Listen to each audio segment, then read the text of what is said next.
all almost starts the same way, blank long showers, then more blank moments with fluttering eyelids staring at a computer screen. Who am I to talk about success? So maybe I could write about a solo backpack trip or the exam that I aced, a really difficult project. But I'd still be the same person who still hasn't finished her Spanish diploma or figured where her career is going. So while there are like 100 things that I can write about, there's also 100 reasons why I shouldn't. It's been 3 years since I left the I want to be a writer quote outside a popular newspaper office and never went back for it. So it was a while back. I was 17 and I hadn't written for 6 months. So I was a neurotic mess of like creative urges and no inspiration. And at 17, that's the last thing you want to be. So a friend wanted a book signed because Ruskin Bond was in town. So I went along because I needed a friend. For all those of us who've grown up on Ruskin Bond, we know he's responsible for a huge chunk of our childhood that we associate with how things are. Mangoes grow on trees that grow in your grandmother's backyard, where you spend your summers after boarding school. Of course, in a parallel universe where I went to boarding school, and I had a grandmother who made pickles and lived in the hills. And I had really cool friends who ran away and worked on ships, and basically I was a lot thinner. So basically that was how it went. I went and the signing line was really long, and I didn't want my friend to think we didn't have common interests, so I started going through the book that I was buying. Ruskin Bond was signing this copy of Collected Fiction for Adults, which was basically a lot more juicy and a lot interesting to the now older me, but it was still as simple as ever. For all those of us who've read Ruskin Bond, we know how accessible his stories are, right? They're not distant. Like a lot of popular writers, their characters are people you aspire to be. There's a divide that you can't cross, Whatever you're going through, they're going through it better. If you're addicted to thumbs up, they're addicted to whiskey. They have better bodies. If you're scrubbing floors with a broom, they're probably doing it with a vacuum cleaner. Either way, they're always much cooler. So I decided, okay, fine, let's go through this book. So I was going through it, and there's something about Ruskin Bond's writing.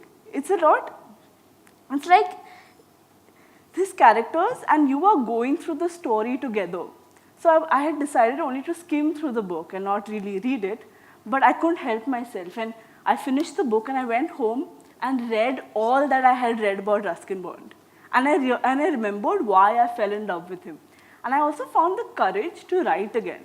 For someone who hadn't written for 6 months, there's a different kind of bravery that you need to finish that one sentence and go to the next sentence. It's not that you didn't want to write, even if you do want to write, it's just that your body has been so comfortable in this stage of not writing that you really don't want to you'd have to really fight to get the word out. So I fought and I wrote pages and pages, and it was like Rusty on a new adventure. And when I was done, it felt really good. So now you would think, I thought that was it, right? I had crossed the hurdle and now it was going to be like a diary of words. I would never stop. But in a few months, I was back to ground zero, or whatever it's called. I couldn't write, I was broken, and it was like my life was over. Then a new inspiration came up and it was okay again. Now we hear these heartening tales of success where people have that one exam, they ace it and that's it, they're famous again. And there's that, I broke my leg but I danced and that was the final show. A storybook ends at a happy ending and you think this is it, right? But the story doesn't finish, it still continues. What happens then? I think I got this whole success thing a little wrong, right? But think about it, don't you think any famous lawyer that you know, there would be a day that he has a case that he can't win. Maybe later he does overcome it or he doesn't. Does that change about how successful he is? Or one day a motivational speaker gets up and realizes he can't find the words. Does that make him less successful? In this way, when Ruskin Bond signed that book, I realized that if he, at 70, however old he was at that time, can still write and fail and write again, who am I to wear one's success like a mantle? I realize the more I write, the more I can't. It all starts the same way, blank long showers. Then more blank moments with fluttering eyelids watching a computer screen. Who am I to talk about success? Panika Borkar on Writer's Block. Thank you.